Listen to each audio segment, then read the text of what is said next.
Ladies and gentlemen, welcome to Hero Movie Podcast, your greatest source for superhero movie discussion in the multiverse. I'm your host, Adam Portress, and joining me today, it doesn't matter what dimension he's in, he's still grumpy. Sweet Sean Zakovacs from the internet. I'm not that grumpy. Well, he's grumpy enough, you know, but hey, who could be grumpy today, boys and girls? Because my, oh my, we have another animated Spider-Man movie in theaters, and it is, it's ripping up, boy, in also many ways. It has gotten a lot of box office. I don't know the exact numbers in front of me, but last number I looked at was mighty high. I said there's breaking records for that. They're breaking records for the length of time we're making people sit in theaters, apparently. Is that right? Yeah, this is the longest American animated movie of all time by like 4 minutes. Oh, kick it, Beauty and the Beast. You ain't got nothing no more. Man. I think somebody pointed out a thing where, like, you know, the original animated Little Mermaid was like an hour and 31 minutes, and the new one was like 2:10, and you're like, why? What for? Why?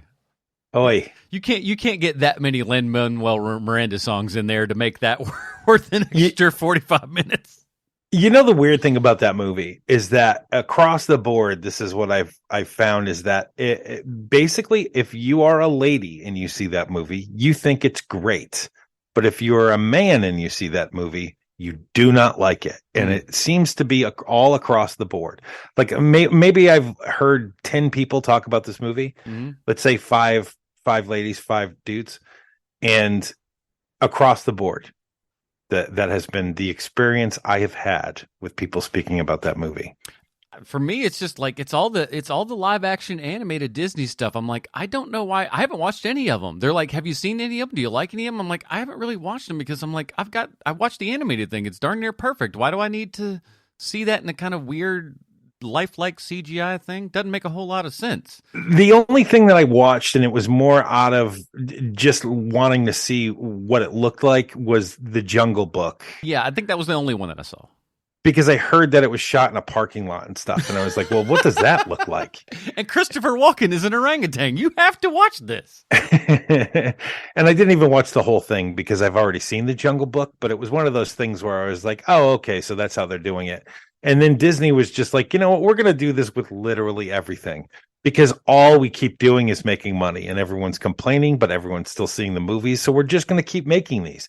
We're going to make remakes of the remakes we've already made. Yeah, that one's insane. But I mean, talk about going to the well. I mean, Sony knows what Sony knows, and what Sony knows is we're putting out the stuff that's profitable, and that's got to do with Spider-Man because by God, they are like, you remember when, like, what was it, at least 5-6 plus years ago or something, maybe it was longer than that at this point, but they were talking like, listen, man, Marvel's just going to get it from Sony. They're going to get Spider-Man back. They're just going to pay him an untold sum of money. And everybody was like, yeah, this is surely going to happen. And it's like, and the amount of coin that they are producing, they are holding on to that tighter than the Infinity Stones, man. They're like, no, sir, this is not going anywhere out of our grasp. It is making far too much money. And as we'll talk about with Across the Spiderverse, they go in Spider-Man deep on this big boy. It's Spider-Man all the way down and then some.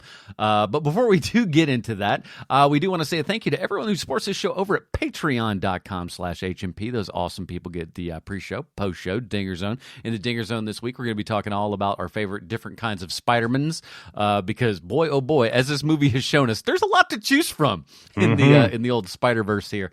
And we want to say thank you to all the folks that support this show that also have other shows. And I want to talk about my buddies over at the All-American Spook Show because they have a great summer series that they are just starting this week. It's the Summer Disaster series, and they're starting out with Godzilla King of the Monsters. So, oh, that's cool. Any kind of horror movies or action type movies and stuff like that have to deal with, you know, disasters of some sort of, you know, kind of horror type style. They're covering it this week, this month rather, all on their podcast and YouTube and all that kind of good stuff. So go check out our buddies over at the All American Spook Show. And if you can't support the show, just give us a 5-star review on iTunes, aka Humdinger. Humdinger. We really appreciate that, and it means so much. And All right, let's get into it. Here is the IMDb plotline for Spider-Man Across the Spiderverse. As we know, IMDb 100% correct in everything they say and or do. Miles Morales catapults across the multiverse where he encounters a team of spider people charged with protecting its very existence. When the heroes clash on how to handle a new threat, Miles must redefine what it means to be a hero. This is written by Phil Lord and Chris Miller of Lego fame, and in a bit more of David Callahan. He wrote on the other Spider-Man movie as well as also the new Mortal Kombat movie and Shang-Chi. That dude's got a lot of range, I think. Directed by Joaquim Dos Santos. He's a longtime DC animation guy. He also did Avatar: The Last Airbender and Legend of Korra.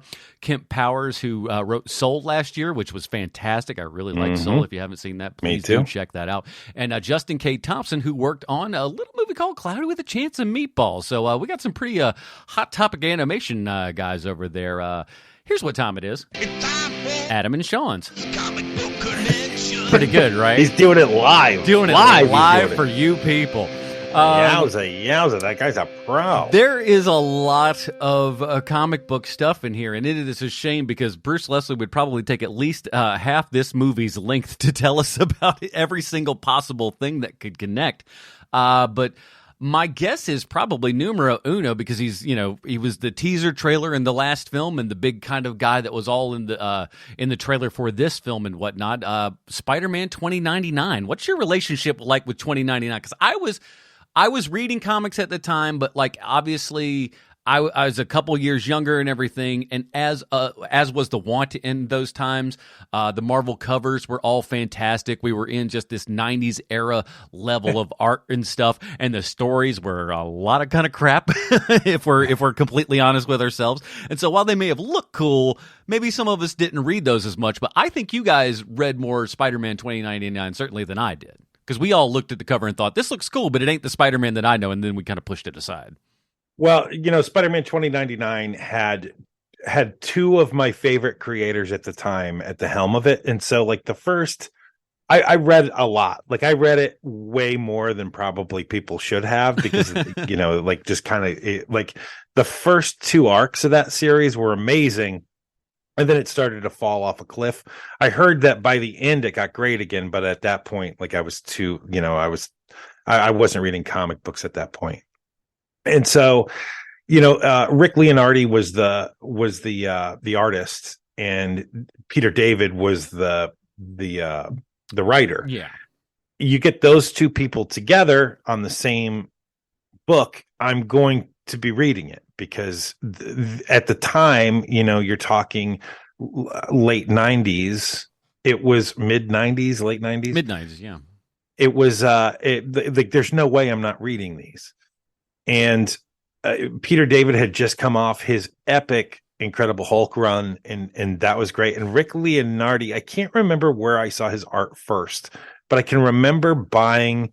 Like I wasn't somebody who bought comic book posters because I liked girls and I wanted them to not be flipped out when they came. They usually go, "What is this? I got to run the other direction. No, thank you, please." Right. Yeah, you're that isn't really the case anymore, but at the time, not as much. That totally was the case.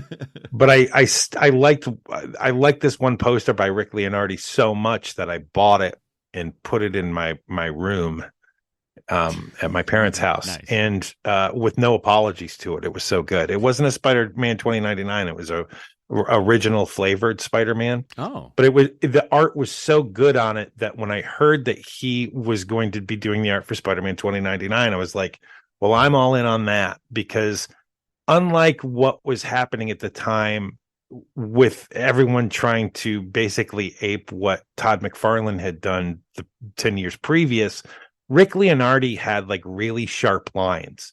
And he had and like things are a little more boxy and things are a little more angled.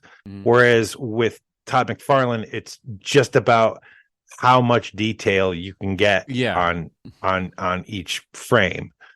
And so that's what I really liked about Leonardi, was that he was kind of a different artist.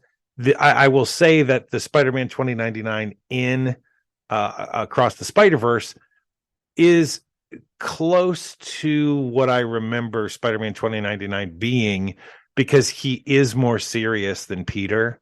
because there's a lot more going on in his life than there is in Peter's. And Peter's always dealing with crap, but the level of crap that Miguel O'Hara has to deal with is completely different. Yeah, it's a little more monumental and world shifting, especially like in this case. So it's like, all right, you can't meet with your parents. Well, that's lovely. I'm dealing with the collapse of everything. I couldn't believe that they left the vampirism in this movie. I was really surprised when I saw that moment, because it's something that people kind of ignored about that character, is that he does bite things. That was like we don't talk about that. Yeah, and so to have that in this movie was a pleasant surprise. And I will tell you, if I hadn't made this clear, I love Spider-Man 2099. I love the look of the character. I like that that it's sort of Spider-Man. It's supposed to be Spider-Man. It was such a weird design. You're like, it's like Spider-Man meets the Punisher meets Magneto, and you're like, what am I looking at? With Tron involved, is sure. It's like, what is this? Right, but it did look cool. It was like, yes, it looks bad, but so good. It's as 90s as it gets. Yeah. And, when Deadpool is created and they basically steal Spider-Man's costume, they just took the webbing off of it. Yeah. It was one of those things where it was like, we know that that's Spider-Man. You don't have to pretend that you didn't steal this from Spider-Man.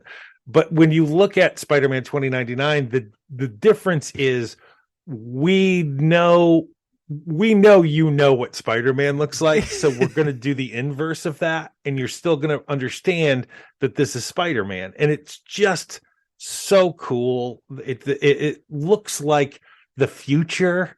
You know what I mean? Like when you looked at him, it was like, man, that is a state-of-the-art costume right there. It's so bizarre what we have done and had the ability to do with, Ditko's original, creation to literally everything that you see in this movie. It's kind of astounding on an iconography level what Spider-Man has accomplished in, 50, 60 years.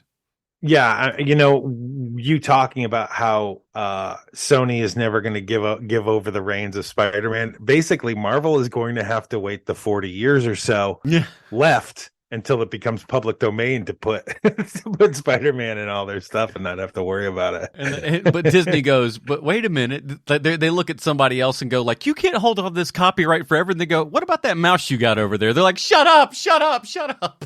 That's not far away, though. I know I think they're going to fight it some. They're going to come. They got too much money. They're going to overcome. They're going to try somehow, for sure. Somehow, I don't know. Well, if that a little bit wasn't enough to get everybody psyched up on this 2.5 hour half of film, let me clue you in, because this sucker's got everything. Welcome to a Sony movie. Have you got a PS5 yet? What about your Sony laptop Vio open? Huh? How about those Boss headphones? So why doesn't Sony make a cell phone anymore? Oh, I'm so sorry, Sony. We got Glenn and Captain Stacy in watercolor. Oscar Isaac, you still don't know what ethnicity he is, do you? No, you don't. That's right, Gen X and elder millennials. Unite. We got your 90s fanzine right here. Spider-Man 29 and 1990 is in the house. And you know what? It's about to get moody. We got Peter B. Parker back in tow with Child this time. We got Spider-Punk Peter Parked Car. VR Spider-Girl, T-Rex Spider-Man. Ben Reilly is here, and he's as 90s as you can get, and it's all glorious. We got miles and miles and miles of Spider-Man, get it? J.K. Simmons is the only J. Jonah Jameson we will ever need. We got Da Vinci Vulture. Dopinder shows up, which is fun. Debbie Downer, we have 3 Banksy name drops. Did Banksy direct this thing? It feels like Banksy might have directed this. We got a Jeff Koons rip needed. That's all for my art segment, lovers there. We got time travel bracelets, pregnant Spider-Woman on a motorcycle. Bet you didn't have that on your bingo card, did you? We got Dark Garfield, editor's notes of villain is the spot. Kind of amazing. Spider-Man gets canceled. Jeopardy, the Captain's Curse, cameos galore, including Lego and the Venom convenience store lady. This movie has everything, and I may literally mean that this time. I could not remember where I knew that lady from Thankfully, I figured it out before the scene ended, because it would have kind of ruined the movie for me, because I would have been thinking, where do I know that lady from? I And felt like then, I was the only one in the theater laughing my brains out. I'm like, does no one else? No one else is getting this. Just me? Okay. I think this is hysterical. And I love how we don't reference back to anything Venom specific. I just like, good on you, movie. Love it. Love it so much. if we can speak generally about this movie Yeah. first. First of all, I like the movie. I like the movie a great deal. But how dare you? How dare you make this movie? How dare you make this movie and then have it be two parts? How dare you, Sony? Can That I is the also worst. say that, like, and this is probably subject to change, but I think I read that they're planning on the next chapter to be released in March 2024, and I think that's a Yes. giant mistake. It is. It's 2024 Beyond the Spiderverse. That is a huge mistake. If they were any smart, they would go kind of Matrix, Lord of the Rings style. But even like the Matrix was better, because when they did 2 and 3, they did them like one at the beginning of the year and then one towards the end of the year. So if you've got something that connects like that, I think that is a really tough thing to have that dangling participle out there for a darn near year. Man, to end it on the cliffhanger they did too. It's just like, man. And here's the thing: is that, like, spoilers, by the way. Yeah. It's a little late for that. It's a hapsy movie. But it's one of those things where it's like, at least with the Avengers movies, like, we knew there was going to be a second part. So when it ends on a cliffhanger, you're like, oh, okay. So you go in knowing that there's going to be a second part to this. I did not know that. Now, So I will say this. I think I remember vaguely hearing about it being a two-parter, and then about an hour and a half into this movie, I'm just going, no, they're not. And it kind of, this is the Return of the King of Spider-Man movies, because I swear to you, I thought this thing ended 15 times, and it kept on going, and I'm just like, oh, no, we're still, and it feels like they're kind of still running towards a finish line that that they're not going to get to the end of. Man, which when is they hit kind the of beginning annoying. when they hit the beginning of the third act and it's like hour 2, I was like, there's no, how are they going to finish this? This is going to be the most disappointing ending to a movie ever. Yeah, it would have felt like, there was like a cutaway screen, and then it had like, sometime later, and it just comes back, and all we see is the aftermath. Is that the joke, Lego Boys? Because it feels like you might do something like that. I don't know. Yeah.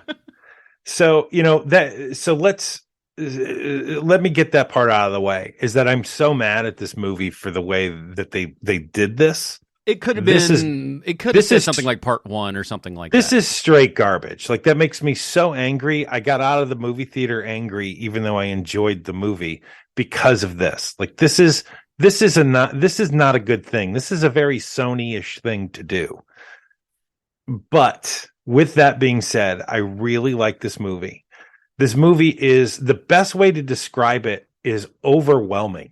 This is a very overwhelming movie. There's so much depth and layers to this movie that it's hard to follow at times. That's how much is going on in it. Yeah, And I'm not saying that as a bad thing. It's okay to be overwhelmed by movies sometimes. well, I mean, and in these days, I mean, it makes for rewatchability and stuff.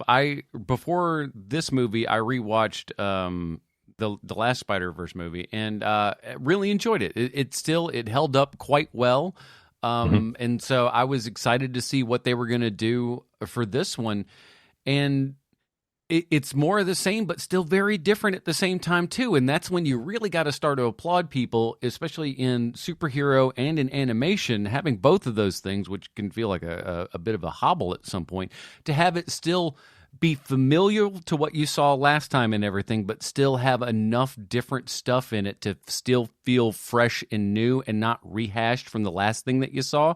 It takes a talented hand.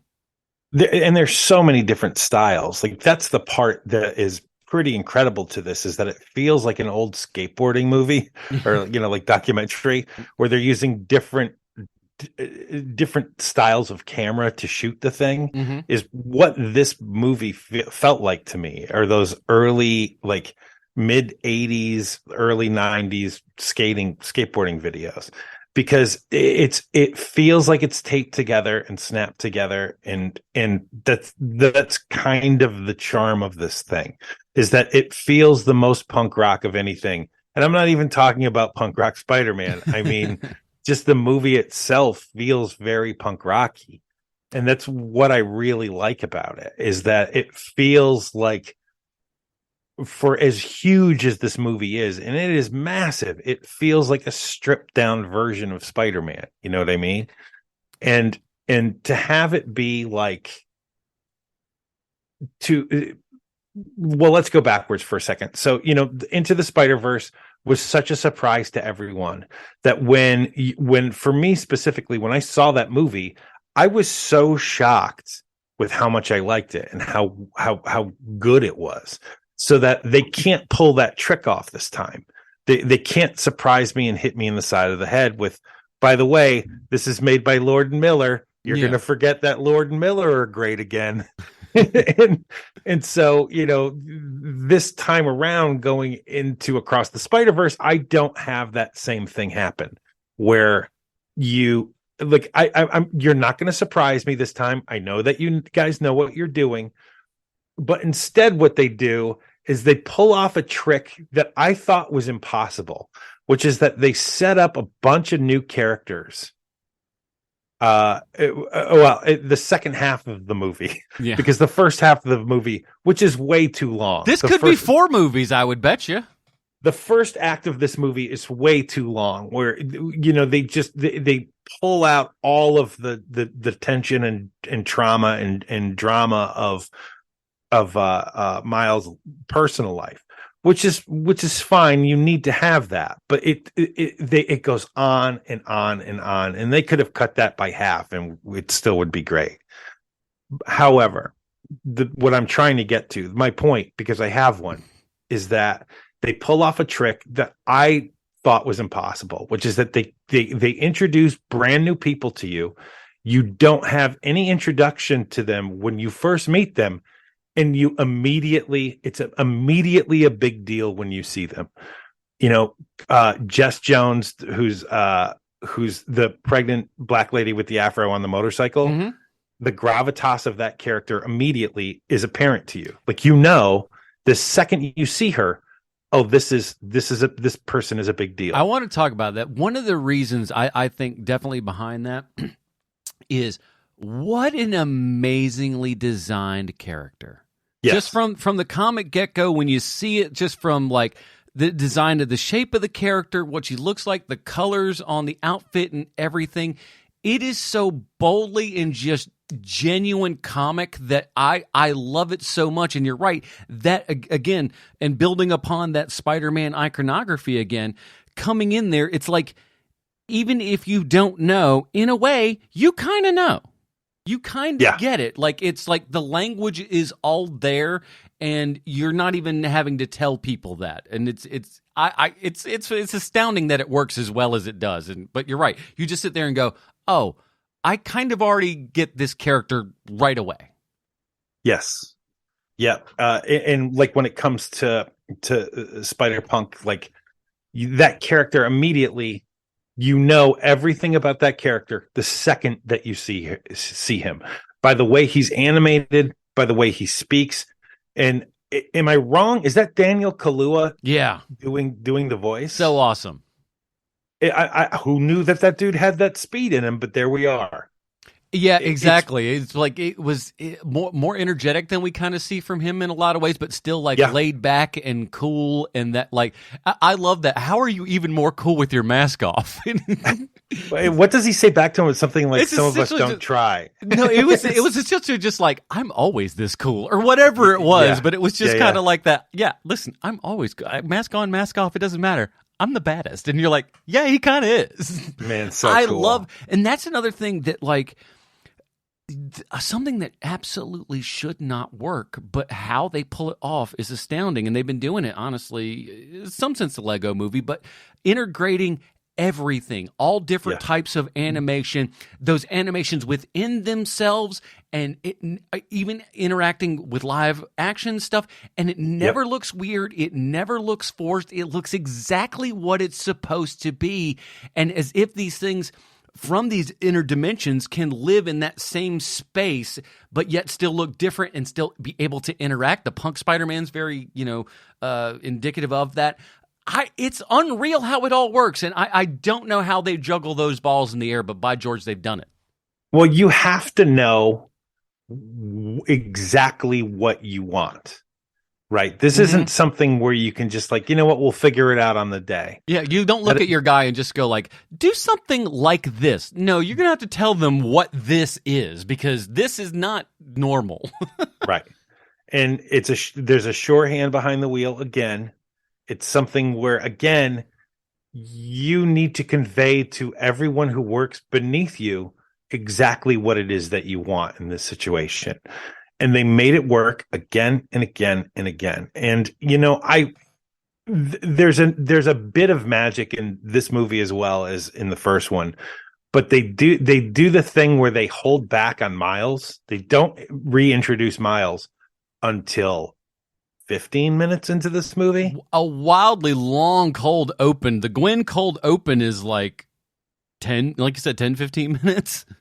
And don't get me wrong, I think Gwen is great. I think it she's is a good, great but character. it subverts everything from Go, which I think is a very smart move of just kind of like, well, let's take a step back and realize that, like, again, from the multidimensional reality of everything, this is another person's perspective. Now we'll come back and we'll meet with the guy that we saw in the last movie and stuff, but now get to know this girl like you got to know him in that first movie, and I think that's a great storytelling technique.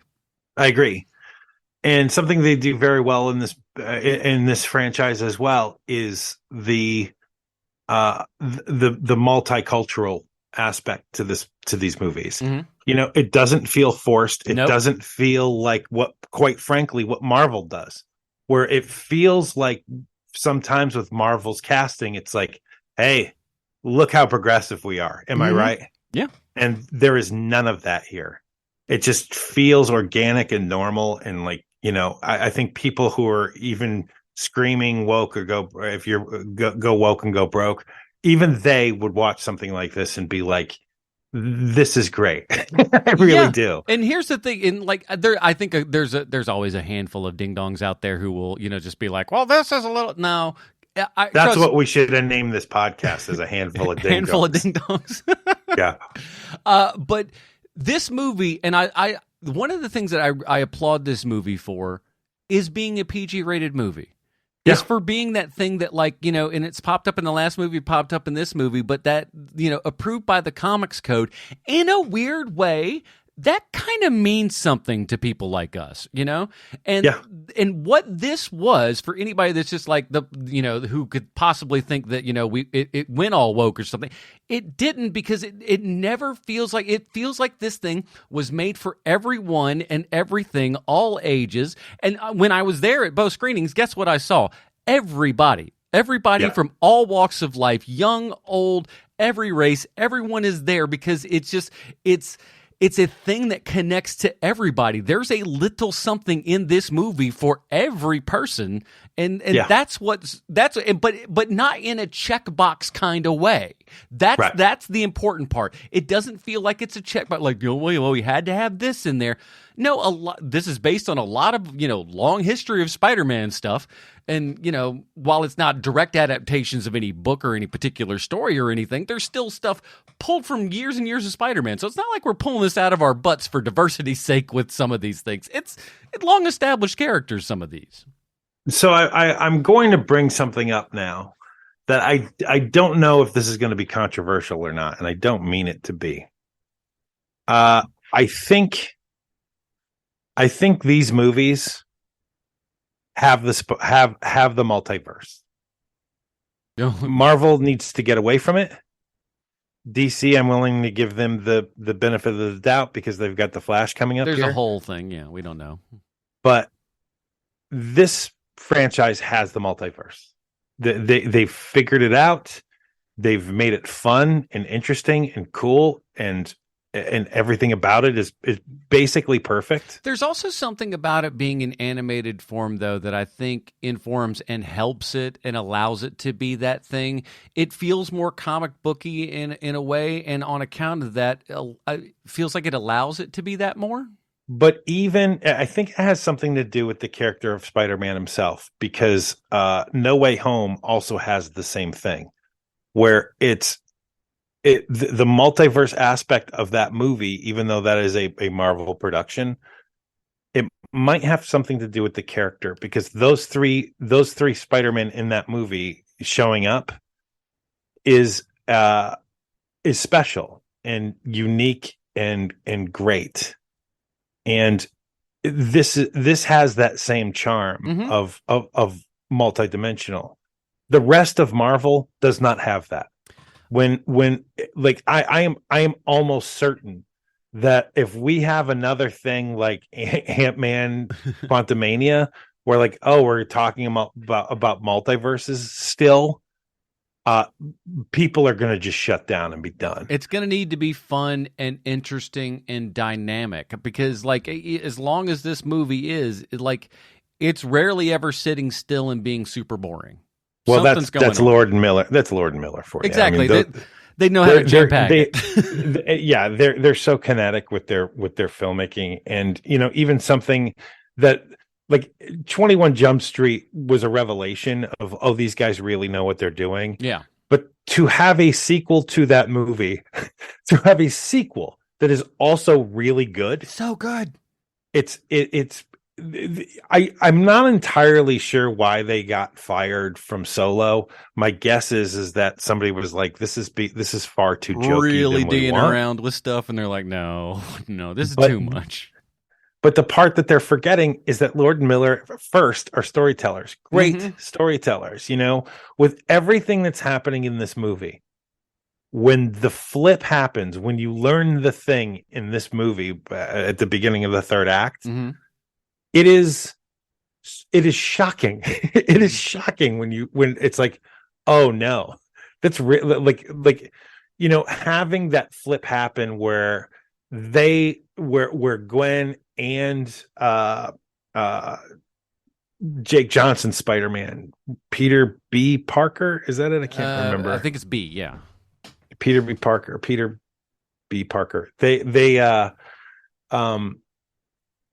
They know what has to happen.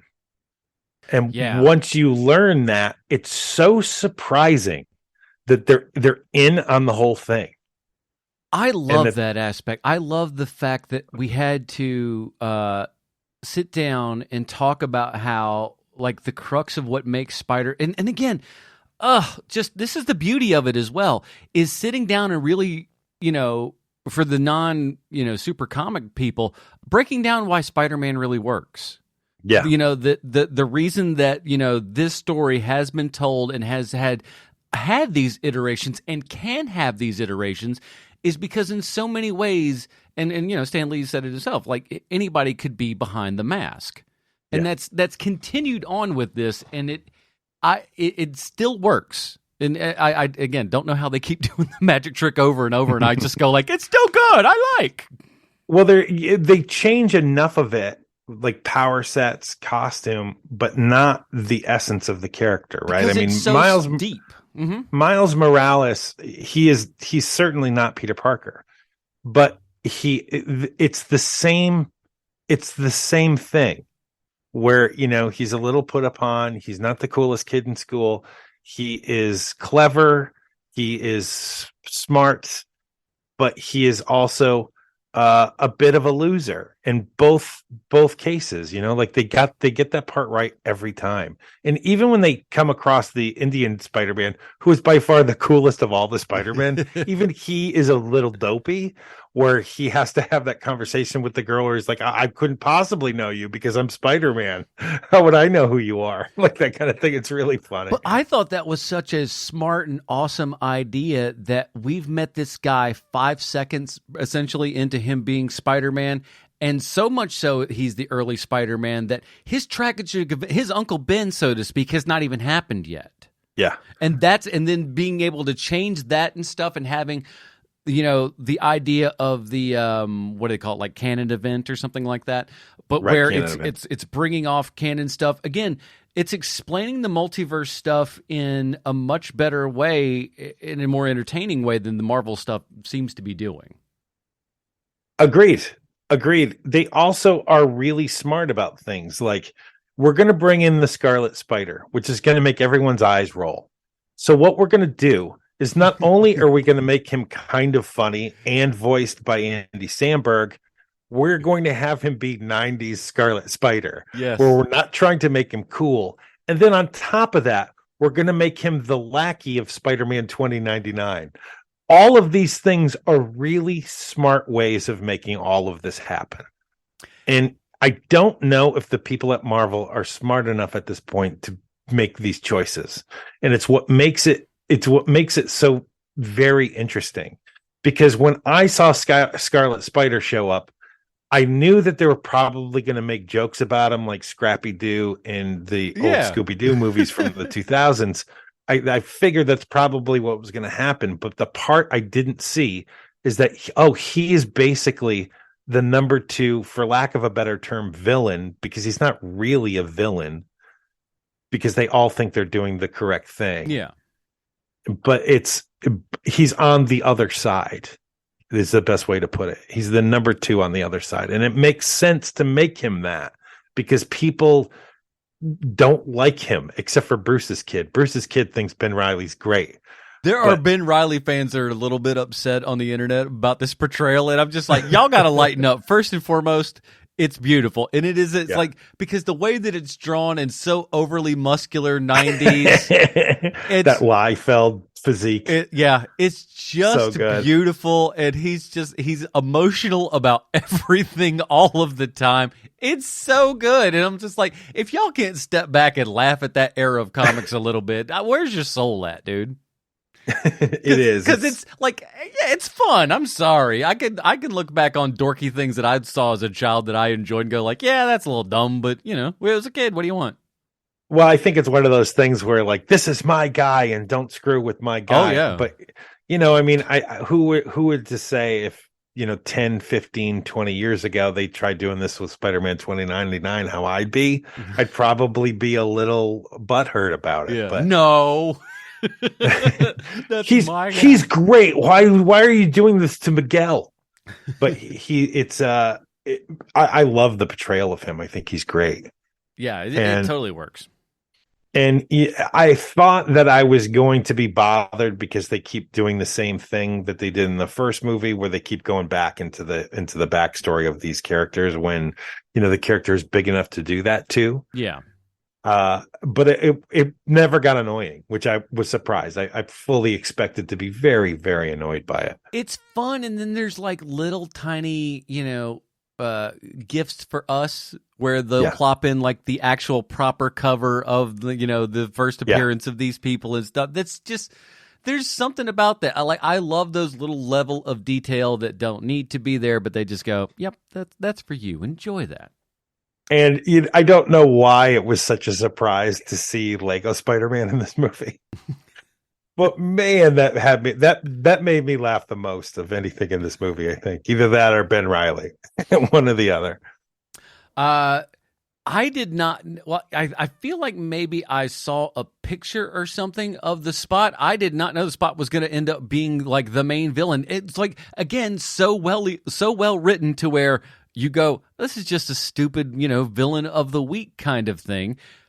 And then building off of that and having Jason Schwartzman be the voice was just perfect.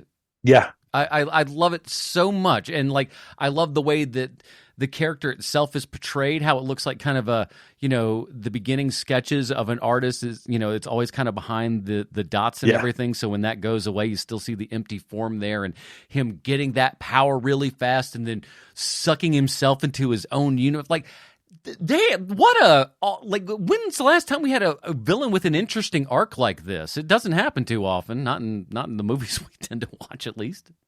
Well, they do they do an interesting thing here, that the trilogy of Spider-Man is it three that they made of the middle Spider-Man, Sony Spider-Man movies? I think they only made two. They only made two. Oh yeah, the Garfield ones. Are we talking about? Yes, the Yeah. Andrew Garfield ones.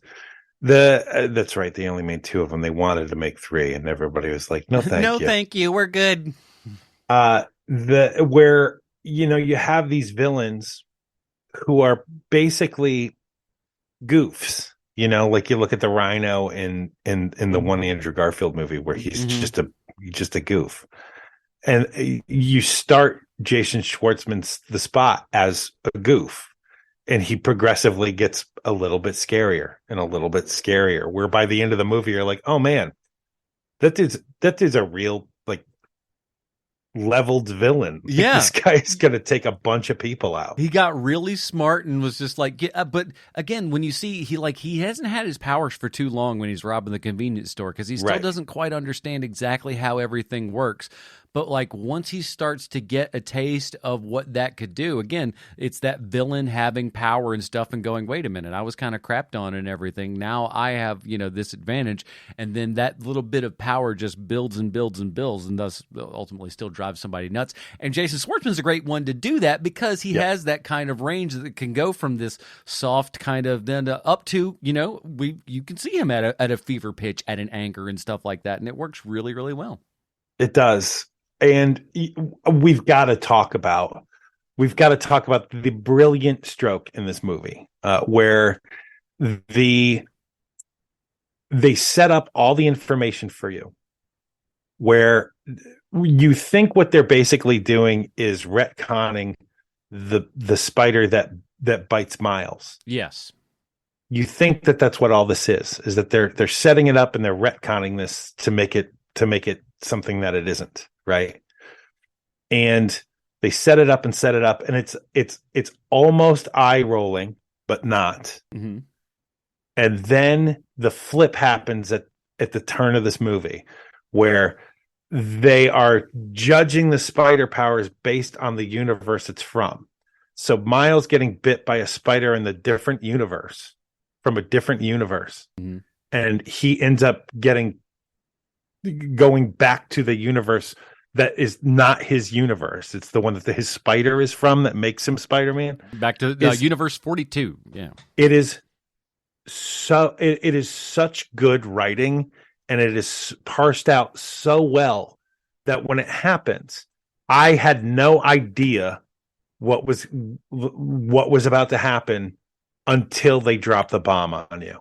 Mm-hmm. And it is so well done that I literally just started shaking my head. Yes, like this is. Yep, that's how you do that. That's how you plot that out. It is amazingly done, and it is so surprising, and it is so it hits you it hits you up the side of the head. You don't see it coming, but it makes perfect sense when it does. Yeah, it's like because they've been dropping hints the entire movie that this spider is from a different place than Miles is from. There's just some point where I was sitting there going, I go, what? We're Back to the Future 2, everybody. Yeah. We Back to the Future 2 in such a great way, and it has that same kind of like, oh, wait a minute. No, this is not what we signed up for at all. We think we're home free, and it is back to the slog. And I was like, oh, that's so much fun. And I love, again, it's that great kind of the wind blows the right way kind of things. So because the spider doesn't bite that Miles in that universe, then he does not become Spider-Man, but then subsequently becomes the Prowler because then Dad does die. And like, yeah, what amazingly smart writing. I'm like, okay, you know what? That's why these guys keep getting hired, I think. Yeah. Just having those dominoes fall where so Spider goes to the wrong universe, bites the wrong Miles. So Miles' dad in the universe that it was supposed to happen, he gets killed in the line of duty. So now Miles is looked after by his uncle. And now his uncle makes him a criminal and makes him the Prowler. And because he's Miles, he's still got that artistic streak to him. So his costume as the Prowler looks vastly different than his uncle's did because he's made his own logo. He's made his own costume. It is just the best. It is the best. I saw a little video online, like you'll see it for like maybe half a second or something, but like earlier on than you would expect, you do kind of see what is more than likely, alternate Miles earlier on in the show. Mm-hmm. So I'm like, they were still even planting it then. Let's talk about dads for a hot second because Sure. got some good dads up. I forgot that he did it in the last one, and he's just this. That Brian Tyree Henry is like had an amazing career. Did you know this guy only started acting in like 2007? I did not know that. Really? Only in 2007. He's 41. He's like a month older than me. And what an amazing career this guy has had in a very short amount of time. Agreed. I thought that he might have come from like British television or something. Yeah. But maybe he has. But he seems like he's been around forever. But I guess that's not the case. No, not at all. I'm like, but he's so good. He's so good. He brings, like in the first one and in this, just a humanity to that character that you're just like, you can't help but love both of his parents because they're done so well. And Shea Winningham as Captain Stacy and everything, also fantastic. He's good in everything that he does, and like it's one of those you don't even really recognize his voice in this, but because it just blends so darn well. I didn't know it was him until I looked up on IMDb. Oh, a couple other fun things. Obviously, we've been spoiler deep for the whole show here, but Mahershala Ali coming back with the Prowler, I was like, duh. First of all, because when that was like the Joker getting killed, man. No, I take that back. That's like Mahershala Ali getting killed in Luke Cage, where you're just like, you killed the best thing. Why did you do that? What a mistake you've made. But no, we brought him back for it. So that's kind of cool. I really like that. They didn't know what they had when they did that, No, I don't think they were just like, oh my God, we made such a mistake. We should have flipped that. And then Luke Cage would still be running to this day. You mark my words. Rachel Dretch cameo in this, just looking like her, and just that character looks exactly like fantastic her. Animation. It made me so happy. But again, it's a scene that doesn't, in a 2.5-hour movie, doesn't need to be there, but it's so good that it is. And it also talks about how it is important here that what we're doing with Miles is writing our own story. This is not the Peter Parker story, and that's one of the things that they try to get across in this movie, is that like while we have all these infinite universes and all these things, we have the things that connect us, but they're also not all the same thing either. They're all very different. But you can each be your own unique and individual person as well. And that to me is one of the keys to making this thing work. Because also at the same time too, you never resent any of the other Spider-Men that are there. You don't always be like, I want to get back to this particular Spider-Man. And something I think people were afraid of is that we had a large select members of the team from the previous movie not show up in this movie, except for maybe, a cameo here and there from one or two of them. But people were like, oh no, we're not going to have Spider-Man Noir. Spider-Pig's not going to be in this. The other Penny Parker and all that kind of stuff, not going to be in here for the most part. People were like, oh no, what are we going to do? But like they did such a great job just kind of filling that out and like really giving us these characters, the world that these characters live in, and still never feel like we're missing out on anything. And we got enough of the other weirdo Spider-Men from all the other universes that it never really felt like any of that stuff was, lacking, which I was happy for sure. One of the things that you spoke about last week when we were talking about looking forward to seeing this movie was that when you watched Into the Spider-Verse, one of the benefits of seeing it on streaming is that you can pause it because there's a lot happening in the background. Mm-hmm. Specifically with this movie, they know that you're going to do that. Oh, yeah. So when he's walking through, I don't know what to call that, the Spider Police Station, whatever you want to call that like thing. Spider-Man 2099's world, I think that specifically is at that point. And everyone's a Spider-Man, and so they have tags over each one of the Spider people's heads that there's so many of them that you have to pause it because you couldn't possibly just catch them all with your eyes. You're not getting that 480p DVD. I don't think so. You're going up to that 4K because you won't be able to read that crap. So seeing that, when this comes out to streaming, I'm excited for that because I want to see the deep backgrounds of those moments specifically. It will be very cool. Yeah, there's everything from, like I said, T-Rex Spider-Man to horse and rider Spider-Man, you name it. It is in there. The Full Metal. It's just what a great silly world Spider-Man is kind of also led at the same time too. When you really think about it, and you keep going out and you keep pulling out and you see more and more of these things, and like the majority, if not all of them, are based upon some crap that's happened. And that's the most insane part of all of it. It's just like no. All this is real. That's real stuff. I don't, that's a Bruce Leslie can tell you more about that than we can, but assuredly this is real things, and it's kind of crazy. Haley Steinfeld didn't talk about her, but her and Shamik Moore, fantastic. I couldn't think of any other two that I would love to have in this. They're so good in their respective roles. I mean, it's part of what Lord and Miller does so well also, and whoever they have as their casting agent, their movies are always cast really well. I mean, whether it's Shamik Moore or Haley Steinfeld or Oscar Isaac, or I mean, even lady from Scrubs as his mom, doing the voice of his mom. Mm-hmm. Like, all of these people are so well cast in their parts. Having Issa Rae as Jess Drew, the pregnant lady on the motorcycle, like, great casting. Mm-hmm. And it's just all across the board. Like, I wouldn't have thought about casting the guy driving the cab in Deadpool as the Indian Spider-Man. That would never have occurred to me to do that. Can I say that I'm so happy? Like, I'm so happy that it's like him, and not we're not just shoving the old what's his face into Camille Nanjiani in yet another role. That's like okay. Like, listen, there's more of them out there. It's I don't know what you know about the country, quite populated. So couple billion of them, couple of them banging around there. It's not just one guy, that whole area. So feel free to branch out a little bit, and I'm glad they did. Depinder did a fantastic job. I like that guy a whole bunch. Yeah, he did.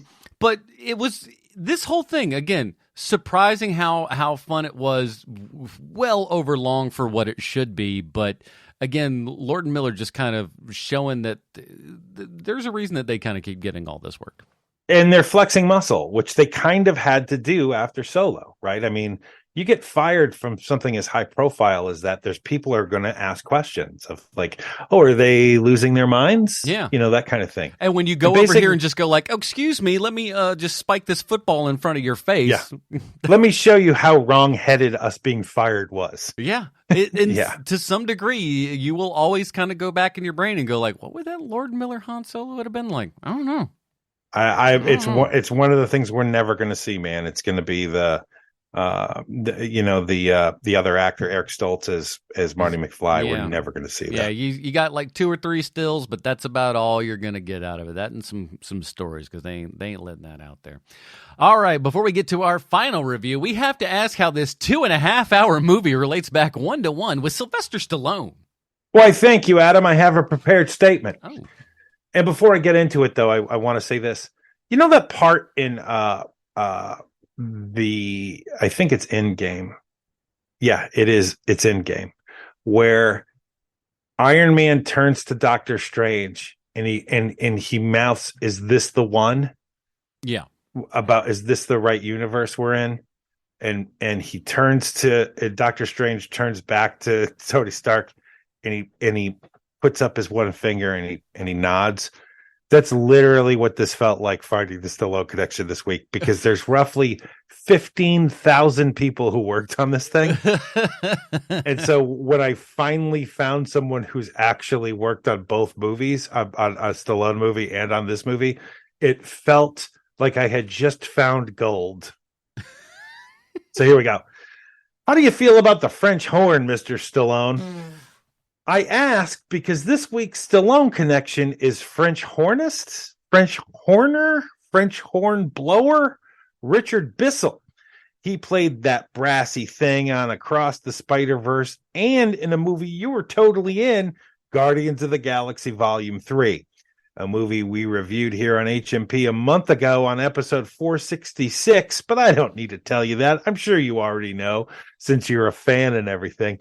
Anyway, back to Richard Bissell. If you're anything like me, you probably didn't realize how often the French horn is used in movies. And Richard Bissell has over 609 credits on his resume when it comes to films.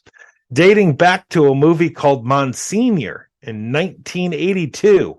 What was his next movie? I'm very glad you asked, because a very small independent feature in 1983 called Return of the Jedi. Oh. 10 years later, he worked with you again on Cliffhanger. This guy has been working almost as long as you have, Mr. Stallone. The only time I've ever noticed the French horn is during the theme to Star Trek The Next Generation. And the only reason why I know that is because I knew a French horn player who would wait for the Star Trek Next Generation theme to come on so she could hear the French horn part being played. When I asked her why she didn't buy the soundtrack to the show, she turned and looked at me like I had just asked her if she would like to join me in dumpster diving for babies. Please note, Mr. Stallone, I didn't say she was a friend. I only said that I knew her. We'll leave it at that. One thing I can be sure of is that girl whose name I don't remember would love to have the career of Richard Bissell, playing the French horn and probably doing what he wanted since he was a child. Takes a special breed of child to dream about playing the French horn professionally, but who am I to judge? As people with no imagination seem to say these days, go ahead and live your bliss. Every person below the age of 30 also always says, let's go, and 10 out of 10 with everything all the time, always. It's like dealing with a hive mind. Anyway, that's this week's Stallone Connection. I hope to hear from you soon. Your pal, Sweet Shanzi from the internet. I want everybody to know, like, French Hornets is not where you're going to see most other people when they would put together their Stallone Connection. No, sir. French horn ain't the way people. But some people would just say, "Oh, David Callahan, the guy who wrote The Expendables, who also wrote this movie, would be the easy choice to go to." But no. You shut your mouth over here. We do things a little different. I think I used him last time into the Spiderverse. I think I wouldn't be surprised. He did work on all of those things, so. Nothing, can't blame them there. All right, here at Here Movie Podcast, we have our own patented Robin rating system. I will go first. I enjoyed this movie. I would have enjoyed it if my sound was better. I went in a Dolby Atmos theater and everything, and it was not loud enough for my liking. I went to a second screening today to try to remedy that and everything, and nothing doing. And so I can't wait to watch this in a place where I can actually hear it properly and be really excited about it. That said, even with that, I really enjoyed the movie. I had a lot of fun. It's extremely long. Like I said, I don't know if I should have said it in this show or in the Dinger Zone and everything, but this was the Return of the King. I thought this thing was ending 15 different times, and boy, oh boy, it just kept on going. And then we get to the end, and it just goes to be continued. And the fact that we got to wait a little over a year has got me a little miffed. That said, the movie is fantastic. The highest of Tim Drake's. The only reason I feel like I can't get it all the way up to a Damian Wayans just on account of running time, and it's while 2.5 hours, it's still only half a movie. Sean? And that is the exact reason why I can't give it a Dick Grayson. This movie is so unbelievably hyper creative, and it takes huge chances. It expects you to be smart enough to know where we're going. Half the time, you just have to, they're like, hey, you just need to trust us. Just keep coming. These are all the things that I love with really good filmmakers. But how dare you only make half a movie? How dare you? And so for me, it is a Tim Drake for those reasons. And if you brought out the second half in November or December, I think I would be a lot happier. Like, and you could, again, this is why I think Hollywood is so stupid. They just don't understand how like people think or whatever. It's just like, put this out a couple months later. for the sequel and everything. Have it come out in like December, around November or whatever. Start hyping it up yet again. Have like, double or triple screenings of all the things in it. But whatever, hype people up for it. But don't just say, now you're going to have to wait a year to see the conclusion of this. And again, I think a lot of people like this movie. I think a ton of people are going to go see it. It's going to make Sony a whole bunch of box office and tighten that grip on Spider-Man for a longer period of time for them. But I just don't. I can't see how this is a smart move. Waiting all the way till March 2024. Well, you're thinking creatively. Yeah, you're thinking creatively. Like this is, you're still in the zeitgeist within 6 months. Blah blah blah blah blah. What you're not thinking about is financially. Yeah. And financially, it makes a whole lot more sense to wait an entire year. Oh, they got to make it to the next financial quarter. Yeah, they don't want to put in the same one. Yes. That's ridiculous. Don't do that. And you have to also squeeze as much money out of this first part as you can, so you can squeeze as much money as you can out of the second part, because it's 2 different financial years. So that's the reason why they're doing it the way it is. Yeah, it's, money over art. I think sometimes it's how she rolls. But then again, that's kind of how we got this giant movie at the same time too. So it's like, you give and you get, I guess. Yeah. Well, that is it, everybody. We'd like to hear what you think about Into the Spider-Verse. Shoot us an email over there at patreon.com/HMP. We'd like to hear from you. Sean, we got some crazy stuff going on. Next week, we are reviewing a movie from 1978. Tell us about it. Oh, man. We are doing our very first episode of a sub-series that I like to call Shawnee Loves Spaceships. And what I have done is I've made a list of movies that I want to see that aren't well trodden over by other like movie podcasts and movie YouTube channels.